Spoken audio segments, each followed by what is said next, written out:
We're here today because of two Boeing 737 MAX crashes in the span of 5 months, 2018, 2019, that together took the lives of 346 fathers and mothers, sons, daughters, brothers, and sisters.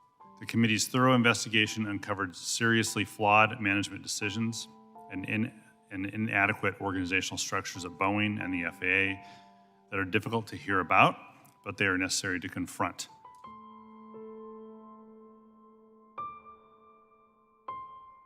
Taken together, all of these reviews paint a picture of corporate greed, willful and negligent blindness to basic precepts of aviation safety, and perhaps most insidious, regulatory capture on the part of the FAA.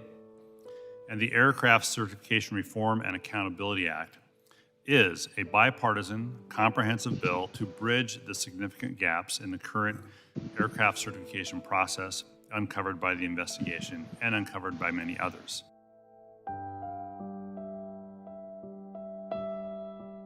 The bill we're considering today will fix the broken system.